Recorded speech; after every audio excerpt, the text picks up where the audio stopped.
We are just a couple of days away from the big game, and our Mike and Philip are wrapping up day 5 of their trip to New Orleans. Let's check in with them now. Good evening, Mike and Philip.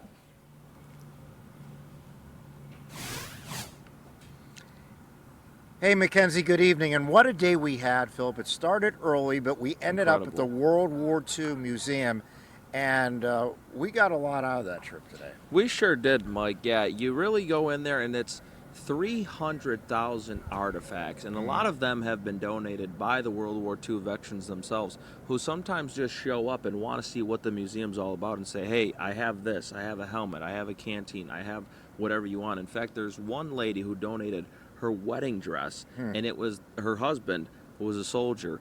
It was the parachute that saved his life that they transformed into a wedding dress to make sure she wanted that on display forever. It really is incredible. But while we were inside that museum, though, Mike, we got to talk to 3 people specifically who have very unique perspectives, but all an incredible respect for what the National World War II Museum means to them. We consider it an honor to be able to have this mission because it really goes to educating the American public about what our country did during the war and how we helped save the world.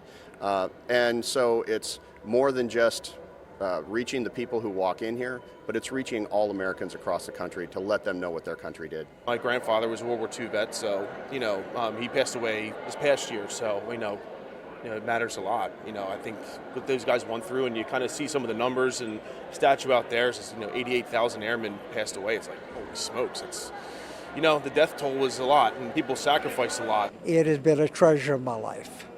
Of all of the things I have done, been involved in, this is at the top of the list. I was telling Philip a moment ago, this is the great American love story. I mean, you spend time here, you get to meet people literally all over the world, and it honors our great nation. And so I have been a part of that to say, how does it get any better than that?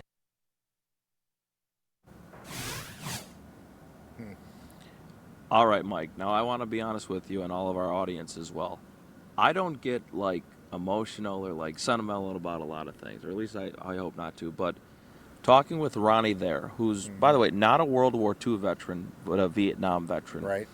He told me, because I asked him, I'm like, Ronnie, why were there so many young men that enlisted and lied about their age to get in there? You wouldn't see that happening now with our generation. And he said, well, it's because no one told them they couldn't do it.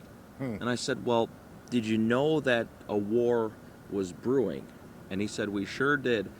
And we knew, though, that if we don't take a stand now, we're going to have to down the road. Just incredible stuff and incredible perspectives. Yeah, and they talked about their great teammates, and they all had each other's back, which was very impressive.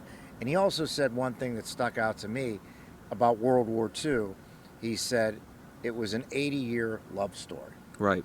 And he was spot on about that. The stories of courage, sacrifice, and family. Incredible. He hit it right on the head. I think that, Mike, there's no greater compliment that we can pay to all of those men, and then specifically the women who were back here working while the men were away at war.